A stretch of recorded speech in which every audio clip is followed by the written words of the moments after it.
ನಮಸ್ಕಾರ ಸ್ನೇಹಿತರೆ, ನನ್ನ ಇಂದು ನವನಾಥ ಕಥಾಸಾಗರ ಪ್ರಾರಂಭ ಮಾಡ್ತಾ ಇದ್ದೀನಿ. ಇದು ಮೊದಲನೇ ಅಧ್ಯಾಯ, ಮಚ್ಚೇಂದ್ರನಾಥನ ಜನ್ಮಕಥೆ.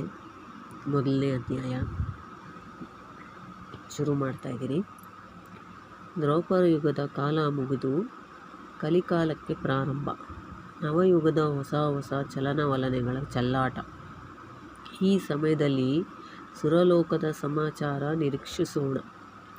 ಶ್ರೀ ಲಕ್ಷ್ಮೀಕಾಂತ ಶ್ರೀಮನ್ನಾರಾಯಣನು ಒಂದಾನೊಂದು ದಿನ ತನ್ನ ದಿವ್ಯ ವೈಕುಂಠ ಮಂದಿರದಲ್ಲಿ ಸುವರ್ಣ ಸಿಂಹಾಸನದ ಮೇಲೆ ಕುಳಿತಿರುವನು. ಆಗ ಅವನ ಸಭೆಯ ತುಂಬ ಸದಸ್ಯರ ಸುಖಾಸೀನರಾಗಿ ಕುಳಿತಿದ್ದರು. ಪ್ರತಿಯೊಬ್ಬನು ಲಕ್ಷ್ಮೀಕಾಂತನ ದೃಷ್ಟಿಯ ತನ್ನ ಮೇಲೆ ಇರುವುದೆಂದು ಭಾವಿಸಿದರು. ಆ ದೇವಾನು ಬ್ರಹ್ಮಿ ದೃಶ್ಯ ಕ್ರಿಯಾವಿರಹಿತ